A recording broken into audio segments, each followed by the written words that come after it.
Oke, teman-teman kembali lagi ya. Kita lanjut submateri yang ketiga yaitu hukum Kirchhoff. Kirchhoff apa Kirchhoff ya? Ya, sama aja lah ya. Oke. Nah, jadi hukum Kirchhoff itu bilang mengenai apa? Mengenai bagaimana itu spektrum bisa terbentuk dari suatu sumber cahaya gitu ya. Jadi ada yang namanya spektrum kontinu gitu.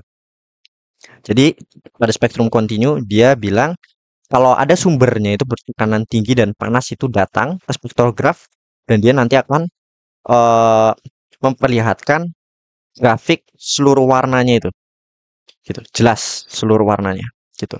Namun pasti ada beda keterangan aja gitu, karena tergantung intensitasnya pada panjang gelombang tertentu gitu. Yang mana kalau divisualisasikan itu seperti ini. Jadi anggaplah di sini ada spektrograf yang nantinya akan eh, menghasilkan atau outputnya itu adalah spektrum. Jadi seperti ini, ada sumber cahaya dia itu eh, bertekanan tinggi dan pastinya panas itu bintang.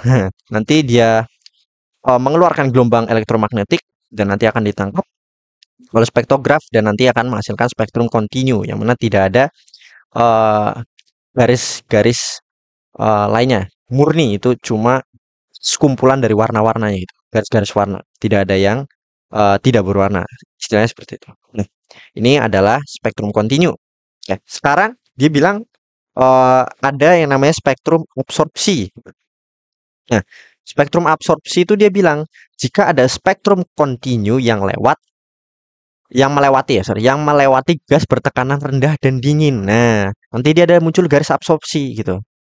Nah, visualisasinya ada di gambar kedua. Jadi ini ada sumber gas kontinum yang mana sumbernya itu adalah tekanan tinggi dan panas gitu.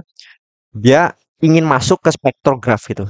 Namun dalam perjalanannya ingin ditangkap oleh spektrograf, dia melewati gas yang bertekanan rendah dan dingin sehingga ada garis gelap gitu pada spektrumnya. Gini, apa arti dari garis gelap ini? Nah, pada garis gelap ini artinya adalah ada energi, ada intensitas yang diambil oleh gas yang bertekanan rendah dan dingin ini gitu.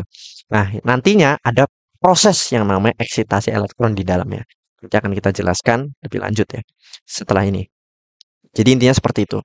Garis absorpsi ini terjadi ketika sumber yang bertekanan tinggi dan panas itu melewati gas yang bertekanan rendah dan dingin gitu. Sangat berketerbalikan sehingga eh karena timpangan energi itu energinya diserap gitu. Istilahnya seperti itu.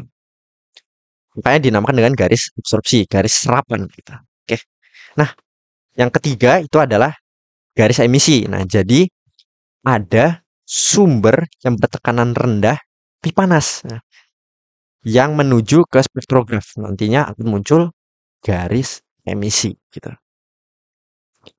Nah, mungkin ini biasanya medium antar bintang atau enggak kayak fotosfernya itu panas sekali gitu.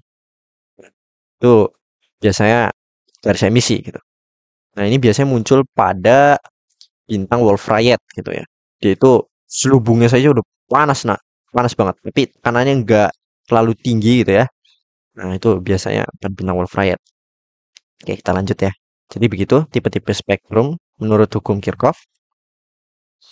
Nah, tadi mengapa garis absorpsi dan emisi itu hanya terjadi di panjang gelombang tertentu? Seperti ini. Kenapa garis absorpsi itu harus di sini gitu?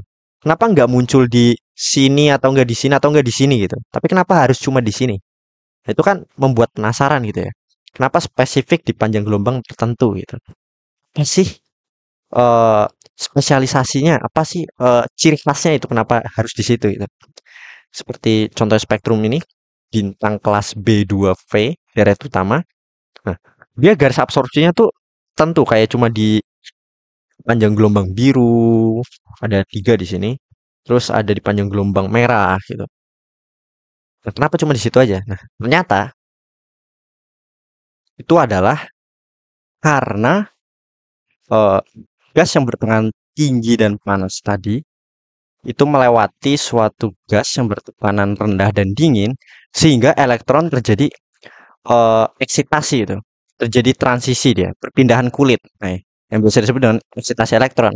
Sehingga eh, energi yang dibutuhkan elektron untuk melakukan transisi tersebut itu dipancarkan atau biasa kita sebut dilepas atau diserap menjadi sebuah energi foton. Seperti itu. Itu yang terjadi pada eh, absorpsi pada panjang gelombang tertentu. Kenapa hal itu bisa terjadi itu? Karena eh, ketika sumber cahaya yang mana itu sumber gas yang bertekanan tinggi dan panas itu melewati suatu gas yang mana menyebabkan elektron terjadi transisi sehingga dia menyerap ataupun melepas energi menjadi sebuah energi foton. Nah, panjang gelombangnya itu tertentu gitu. Kenapa energi foton itu bisa panjang gelombang tertentu? Nah, itu karena ini konsepnya. Jadi eh, energi Planck gitu. Yang mana dia bilang energi Planck atau energi foton itu besarnya adalah NHF. N ini adalah bilangan bulat yang mana itu jumlah paket-paket foton gitu, jumlah kayak partikel-partikel fotonnya itu. Nah, itu yang biasa disebut dengan eksperimen berkuantisasi karena partikelnya itu bisa kita hitung itu berapa gitu besarnya. Gitu energi Planck. Nah, makanya eh hal itu bisa membuat eh, kenapa garis absorpsi itu bisa pada panjang gelombang tertentu. Contohnya gini, ketika elektron dipancarkan pada kulit pertama mula-mula, terus tiba-tiba melewati suatu gas yang mana menyebabkan dia transisi ke kulit ketiga gitu. Nah, nantinya akan terjadi garis absorpsi karena terjadi perpindahan ke energi yang lebih tinggi gitu. Itu sebesar 97 nanometer gitu. Jadi pada 97 nanometer itu nanti terjadi garis absorpsi akibat eh, dia melewati gas bertekanan rendah dan dingin itu. Seperti itu. Nah, ini ada deretnya. Ketika dia dimulai dari kulit satu pindah ke kulit-kulit lainnya itu disebut deret Lyman atau biasa disebut ultraviolet. Ada panjang gelombang ultraviolet karena ini panjang gelombang biru gitu ya. Lebih biru gitu. Nah, terus ada eh, deret Balmer dia dimulai dari kulit kedua ke kulit-kulit selanjutnya gitu. Nah, ini biasa disebut dengan eh cahaya tampak gitu karena dia berada pada panjang gelombang cahaya tampak gitu. Lalu ada yang namanya deret Pasen. Dia dimulai dari kulit ketiga ke kulit-kulit selanjutnya gitu. Yang mana biasa disebut dengan eh, panjang gelombang infrared gitu, deret infrared. Karena dia berada pada sekitaran gelombang inframerah gitu. Oke, kita lanjut. Nah, jadi bagaimana kita bisa mencari kondisi eh, garis absorpsi itu terdapat pada panjang gelombang tersebut dengan menggunakan eh, teori seperti ini gitu. Terjadi eksitasi elektron gitu. Nah, ternyata itu bisa kita cari dengan menggunakan teorinya Planck, energi Planck gitu. Karena eh, energi eksitasi elektron tersebut itu diubah menjadi sebuah pancaran energi foton gitu. Nah, yang mana energi foton itu ternyata bisa kita hitung gitu. Berapa energinya itu kuantisasi gitu seperti ini. Sehingga kita bisa manfaatkan perubahan energi elektron yang terjadi itu kita ubah menjadi energi foton seperti itu. Seperti yang dituliskan di sini, En min Em sama dengan Hc per lambda. Nah, keep in mind, jadi pada uh, teori atom sebelumnya mungkin saya salah ya. Jadi disclaimer, uh, pada kulit yang lebih tinggi, pada kulit yang lebih besar, sorry, pada kulit yang lebih besar,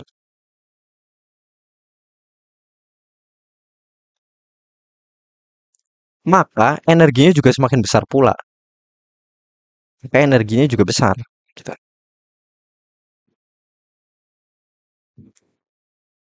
Nah, gitu. Sehingga ketika delta E-nya itu adalah positif, maka dia akan menyerap. Gitu.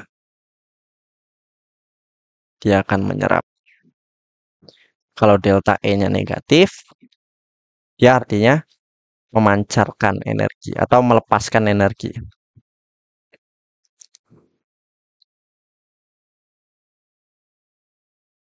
Nah, delta itu perubahan ya. Delta itu perubahan. Perubahan itu selalu kondisi akhir dikurangi kondisi awal gitu. Maka delta E itu adalah energi final, maaf, agak berantakan. Energi final dikurangi energi initial gitu. Kondisi air dikurangi kondisi awal. Nah, jadi pada kasus di sini, ketika energi dipancarkan oleh energi yang dipancarkan oleh elektron, bukan dipancarkan ya ini, lebih tepatnya diserap ya, karena dia terjadi transisi dari kulit, oh enggak ding, ini En itu kulit. Oh iya benar, terjadi transisi dari kulit yang lebih tinggi ke kulit yang lebih rendah. Gitu ya. Itu diserap ya, bukan dipancar ya. Karena dia pindah dari energi yang lebih rendah ke energi yang lebih tinggi. Nah, jadi ketika elektron melakukan transisi dia ubah jadi energi foton gitu, seperti itu. Sehingga ini delta E transisi energi transisi elektron itu kita ubah jadi energi foton gitu. Yang mana N itu saya anggap sebagai kulit pada kondisi akhir, yang mana biasanya kulit lebih tinggi atau kulit lebih rendah, tinggal sesuaikan saja. Dan M itu adalah kulit pada kondisi awal mula-mula. Nah, biasanya itu kulit dengan energi yang lebih rendah gitu biasanya. Itu nanti akan sama dengan energi foton Hc per lambda. Kenapa pakai Hc per lambda? Karena kita nanti mau nyari pada panjang gelombang berapa itu energi terjadi, apa, kenapa itu diserap gitu. Energinya diserap pada panjang gelombang berapa gitu. Nah, tinggal kita masukkan E-nya itu menggunakan rumus yang sudah kita turunkan sebelumnya di teori atom. Minus 13,6 EV per N kuadrat dikurangi dikali negatif 13,6 M kuadrat sama dengan Hc per lambda. Nah, ini kenapa bisa tiba-tiba jadi ini? Nah, mungkin ini saya turunkan sedikit. Ini jadinya adalah minus 13,6 per N kuadrat. Nah, ini min ketemu min jadi plus per M kuadrat. Ini satuannya EV ya. Sama dengan Hc per lambda. Nah, ini 13,6 sama-sama 13,6 di kedua sisi ini. Maka ini kita bisa asosiatifkan. Kita jadiin satu. Nah, ini jadi kita ambil positifnya dulu jadi 1 per M kuadrat dikurangi. Karena ini minus 1 per N kuadrat. Ini EV. Satuan EV. Sama dengan Hc per lambda. Nah, ini Hc yang kita pindah ke sini. Ini kita jadi 1 per lambda sama dengan 13,6 elektrovolt per Hc. 1 per M kuadrat min 1 per N kuadrat. Nah, sama kan bentuknya kayak seperti ini. Nah, yang mana 13,6 elektrovolt per Hc ini itu adalah sebuah konstanta. Di mana sebuah konstanta, ini kalau kita work down, ternyata nanti kita dapat R. Konstanta Rydberg, yang mana besarnya 1096780 meter pangkat min 1. Gitu. Jadi, misal kita dikasih kondisi, jadi pada panjang gelombang berapa elektron terjadi transisi dari kulit satu ke kulit ketiga itu diserap gitu. Nah, nanti kita bisa cari langsung pakai rumus ini. Dan masukin M-nya berapa, kondisi awalnya di mana berapa gitu. Kulit keberapa, N-nya berapa, kulit akhirnya di kondisi berapa. Nanti kita dapat lambda itu. Tinggal ini diselesain habis itu 1 per gitu. Karena kita nggak mau lambda, kita mau nyari lambdanya gitu. Begitu. Oke, kita coba latihan soalnya. Oh, belum. Masih ada satu lagi nih. Nah, tadi kan transisi elektron itu ada deret-deretnya gitu. Jadi untuk atom hidrogen itu ada deret-deretnya, di mana ada yang namanya deret Lyman, deret Balmer, deret Paschen, Drake, Van, sama Humphreys. Yang mana masing-masing deret ini dia itu punya ciri khas. Mana ciri khasnya itu dimulai dari mana gitu. Untuk Lyman itu dia dimulai dari kulit pertama pastinya. Jadi kalau dari kulit pertama ke kulit-kulit selanjutnya itu pasti Lyman, deret Lyman. Lalu Balmer dia dari 2, dari Paschen dari 3, Bracket dari 4, Van dari 5, Humphreys dari 6. Jadi tinggal kita lihat dia itu dimulai dari mana, nanti kita bisa tahu dia itu deret apa gitu. Nah, dan juga ada tipenya di sini biasanya para astronom.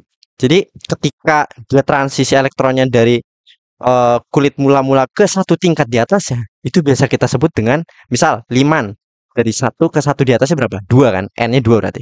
Nah, ini biasa kita sebut dengan alfa. Nah, kalau 2 tingkat di atas itu adalah beta. Kalau 3 tingkat di atas itu delta. Kalau 4 tingkat di atas itu gamma. Sorry, ini gamma, ini salah. Nah, gini. Jadi kalau misal ada transisi elektron dari kulit pertama ke kulit keempat misal, berarti dia adalah Lyman delta gitu. Begitu juga dengan Balmer, Paschen, Drake, Van Humphreys juga seperti itu. Misal dari kulit keempat ke kulit keenam berarti dia Drake beta itu. Nah, terus Balmer ini biasa kita sebut juga dengan eh hidrogen gitu. Kenapa? Karena kebetulan sekali blueprintnya, jadi spektrumnya hidrogen itu hampir mirip-mirip gitu dengan garis absorpsinya si Balmer gitu. Jadi garis emisi pada hidrogen itu mirip dengan maaf, mirip dengan garis absorpsinya sorry, garis emisinya hidrogen itu mirip dengan garis absorpsinya Balmer kebetulan. Jadi ketika eh, terjadi eksitasi dari 2 ke 3 gitu. Nah, ini kan biasa kita sebut dengan Balmer alpha kan. Nah, namun ternyata pada hidrogen gitu, itu disebut dengan hidrogen alfa gitu. Nah, itu pun seterusnya. Jadi hidrogen beta, hidrogen apa? Balmer beta itu hidrogen beta, Balmer delta itu sama dengan hidrogen delta. Gitu. Jadi misal ada eh, kalimat panjang gelombang hidrogen alfa itu berapa? Nah, itu berarti transisi elektron Balmer alfa dari 2 ke 3 gitu. Seperti itu. Oke, yuk kita lanjut ke latihan soal. Wah, maaf ini ada coret-coretan sedikit. Nah, untuk nomor satu, langsung aja ya. Hitung energi yang dibutuhkan untuk mengeksitasi elektron dari kulit kedua ke kulit keempat. Nah, kulit kedua ke kulit empat. Itu deret apa kira-kira ya? Deret Balmer. Balmer apa? Balmer beta. Nah, di sini kita nggak suruh nentuin panjang gelombang, tapi kita suruh nentuin energinya berapa gitu. Oke. Dia dari kulit rendah ke kulit tinggi, artinya dia menyerap. Jadi dia nanti akan memunculkan garis absorpsi gitu. Sehingga delta E-nya E pada kulit keempat dikurangi E pada kulit kedua. Masukin aja rumusnya minus 3,64 kuadrat min. Ya, min ketemu negatif. 13,6 per 2 kuadrat. Nanti aku dapatnya di sini adalah 2,55 elektrovolt gitu. Nah, ini jelas menyerap ya karena positif. Menyerap energi. Oke, kita langsung nomor 2. Hitung energi yang dibutuhkan untuk mengionisasi atom hidrogen. Nah, apa ini mengionisasi? Mengionisasi artinya dia ingin uh, melepaskan atomnya gitu dari kulitnya. Jadi benar-benar lepas. Artinya apa? Artinya dia pindah ke kulit hingga pindah kulit ke tahingga. Nah, gitu. Sampai ke tahingga. Tahingga kan berarti sangat jauh, artinya bisa kita dia terlepas dari sistemnya, dari inti atomnya gitu. Sehingga energi yang dibutuhkan itu adalah delta E sama dengan energi pada kulit ke tahingga dikurangi dengan energi atom hidrogen. Dia hanya memiliki satu atom sehingga dia pasti ada di kulit pertama kalau menurut aturan kimia ya. E1. Karena pada kulit pertama dia bisa diisi 2 elektron. Nah, atom hidrogen ini cuma 1 elektron. Berarti dia pasti cuma di kulit 1 kalau atom hidrogen gitu. Kalau helium, nah itu kan dia bisa 2 tuh. Nah, berarti 2 elektron itu nanti dia ada di kulit 1 juga. Litium itu 3. Nah, berarti nanti ada 1 nih di kulit kedua. Jadi nanti mengionisasi eh, litium tapi itu elektron yang kulit keberapa gitu. Perlu lebih spesifik. Nah, untuk atom hidrogen kebetulan cuma 1. Berarti langsung aja dikurangi energi pada kulit pertama gitu. Berarti ini nanti jadinya minus 13,6 dibagi A hingga di kuadrat min kurangi 13,6. Ini sama dengan minus 13,6 dibagi A hingga habis itu di kuadrat. Nah, udah pasti bagian bawah ini pasti jauh lebih besar dari 13,6 sehingga kita bisa anggap 0 gitu. Karena dibagi terlalu banyak. Jadi 0 karena terlalu besar pembaginya. 0. Negatif ketemu negatif jadi plus 13,6 elektrovolt. Sehingga 13,6 elektrovolt. Untuk mengionisasi satu buah atom hidrogen itu dibutuhkan energi sebesar 13,6 elektrovolt. untuk bisa mengionisasinya. Cukup besar ya. Oke, kita lanjut ke contoh soal nomor 3. Nah, sekarang hitung panjang gelombang foton yang diserap oleh elektron untuk mengeksitasi dirinya dari kulit satu ke kulit dua. Lalu berapa energi foton yang dipancarkan untuk mengeksitasi dirinya sebaliknya? Apakah sama atau berbeda? Tuh. Ini kita bisa langsung jawab dulu yang nomor 2, yang opsi keduanya, yang mana dia bilang berapa energi foton yang dipancarkan untuk mengeksitasi dirinya untuk sebaliknya gitu. Berarti dari kulit 2 ke kulit satu, ya pasti jelas sama. Cuma dia itu bedanya dipancarkan atau diserap aja gitu kan. Nah, berarti kan dia dari kulit yang lebih tinggi ke kulit yang lebih rendah, berarti dipancarkan. Berarti ini statementnya benar, dipancarkan ya. Nah, udah pasti besarnya itu sama gitu. Besarnya sama seperti eh, energi yang diserap gitu. Gitu ya. Oke, mungkin ini kita eh, cari tahu dulu panjang gelombang yang diserap oleh elektron untuk mengeksitasi dirinya dari kulit satu ke kulit dulu. Nah, ini sebenarnya kita bisa langsung lihat dari deret ya. Dia adalah Lyman alpha karena dari kulit satu ke kulit dua. Cuma ini kita hitung aja berapa Lyman alpha ya. Lambda, sorry, satu per lambda ya rumusnya. Satu per lambda sama dengan R satu per M kuadrat. Langsung aja ya mungkin kita masukin ya. M kuadrat mula-mula itu satu kuadrat dikurangi satu per 2 kuadrat. R itu 1096780. Nanti aku dapat satu per lambda itu sama dengan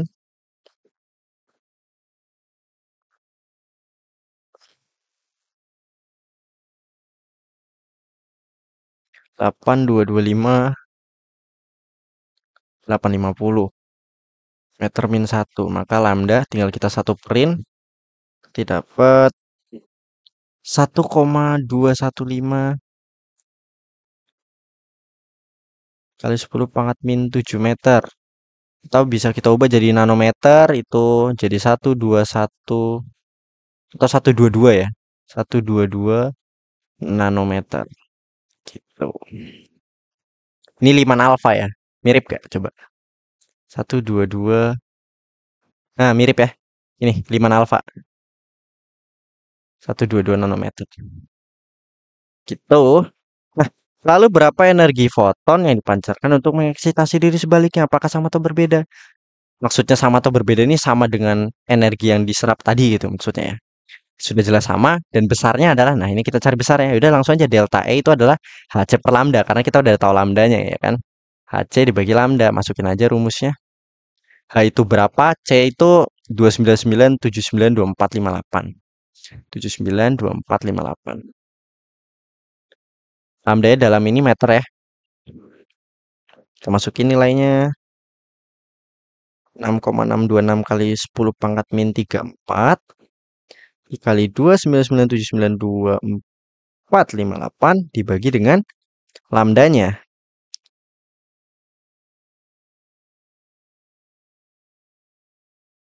Oke, aku dapatnya 1,634 kali 10 pangkat min 18 joule. Nah, ini biasanya kita kan kalau pangkatnya dekat min 19 itu biasanya kita ubah jadi elektrovolt. Tinggal kita bagi 1 elektrovolt itu berapa? 1,602 kali 10 pangkat min 19. Berarti ini kita bagi 1,602 kali 10 pangkat min 19 supaya dia jadi apa? Jadi elektrovolt. Oke, ini jadinya dapat 10,2 elektrovolt. Begitu. Last last question. Hitung panjang gelombang H alfa dan H gamma. Ya, H gamma. Oke. H alfa itu berapa? H alfa itu dari Balmer ya. Ingat yang tadi eh, saya jelaskan sebelumnya hidrogen ya. H itu hidrogen. H alfa, alfa berarti ini 3 ya kan. Gamma berarti berapa? Gamma itu 4, 5, 6. Kulit ke-6. Berarti H alfa itu eksitasi dari 1 ke Oh, sorry, maaf. 2/3. Nah, berarti 1/lambda sama dengan R dikali 1/4 dikurangi sorry, mungkin bingung ya, 1/2 kuadrat kurangi 1/3 kuadrat gitu. Nah, mula-mulanya 2, akhirnya 3. Nanti aku dapat 1/lambdanya. Hop, hold on. 1/lambdanya nanti aku dapat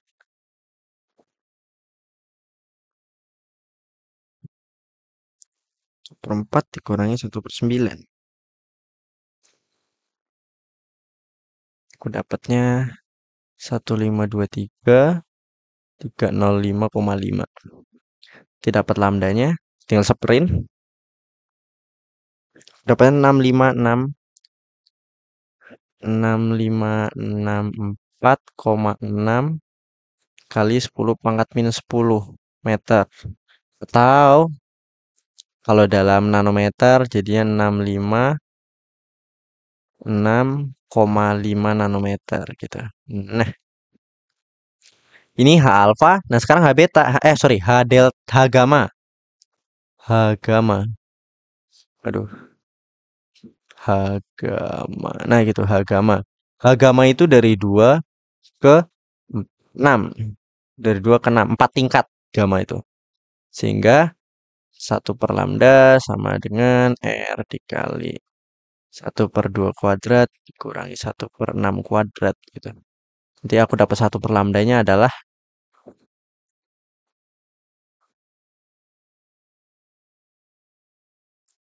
24,37,288,8. Aku nanti dapat lambdanya tinggal satu print 4,103 lah ya, 4,103 kali 10⁻⁷ meter atau 410,3 nanometer. Begitu. Nah, sekarang eh kalau yang diserap itu hanya di satu panjang gelombang tertentu kan.